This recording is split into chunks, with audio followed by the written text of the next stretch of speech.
বলছে আমাকে চা দাও চা দাও, এত সময় লাগে তোমার চা দিতে? কখনো তুমি আমাকে সময় মতো চা দিতে পারো না। চা বানাতে বিরক্ত লাগলে আমাকে বলে দিও, আমার নিজের চা আমি নিজে করে খাবো। সামান্য এক কাপ চা দিতেই তোমার এত সমস্যা। মা রাগ করবেন না, আমার হাতে কাজ তো, আমি আপনাকে চাটা এনে দিতে পারছি না। 2 মিনিট তো অপেক্ষা করতে পারেন মা। সামান্য একটু চায়ের জন্য তো রাগ দেখাচ্ছেন কেন? আমি তো বলছি চা এনে দিচ্ছি, একটু বসুন, এক্ষুনি আমি চা এনে দিচ্ছি।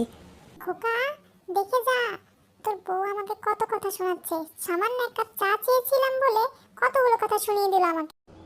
আশ্চর্য, এদিকে আমার অফিসে লেট হয়ে যাচ্ছে, এদিকে এদের আবার কি হলো বুঝলাম না। দূর, ভালোই লাগে না। কি হয়েছে মা, এত চিৎকার চেঁচামেচি করছো কেন? সমস্যা কি তোমাদের? কি বললি? হ্যাঁ, এখন তো সব দোষ আমার। তোর বউ তো দোয়া তুলসী পাতা। কেন রে, তোর বউকে কখন থেকে বলছে এক কাপ চা দিতে? তোর বউ এক কাপ চা দিতে পারে না আমাকে? হ্যাঁ, তার হাতে কাজ থাকতে কি হয়েছে?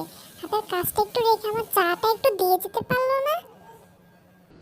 মা, এত কথা কেন বলছো? একটু চুপ করো না প্লিজ। আর তোমাকেও বলি, এক কাপ চা দিয়ে দিলে তো এতগুলো কথা আর শোনা লাগতো না। আমি তো চুপ করেই থাকি। আমি সারাদিন কোনো কথা বলি? তোর বউকে একটা কথাও তো আমি বলি না। তোর বউ যেভাবে ভালো লাগে ওইভাবেই চলে, আমি কিছু বলি? সারাদিন চুপ করেই তো থাকি। আজকে আমাকে তোর কাছে এই কথাগুলো শুনতে হচ্ছে? এখন তো তুই বউ পেয়েছিস, শাশুড়ি পেয়েছিস, মা তো তোর আর লাগবে না। মায়ের কি দরকার? দে, আমাকে ঘর থেকে বেরি করে দে। আমি আর এই ঘরে থাকবো না। যে সংসারে আমার দাম নেই সেই সংসারে আমি আর থাকবো না। এক কাপ চা চেয়েছি বলে আজ এতগুলো কথা শুনতে হচ্ছে, বউয়ের কাছে ছেলের কাছে অপমানিত হতে হচ্ছে। যে অবস্থা দেখছি কদিন পরে তো আমাকে ঘাট ধাক্কা দিয়ে ঘর থেকে বেরি করে দিবি।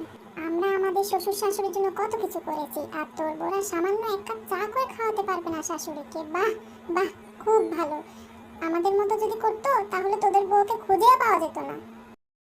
তোমাদের যা ভালো লাগে করো, আমি গেলাম।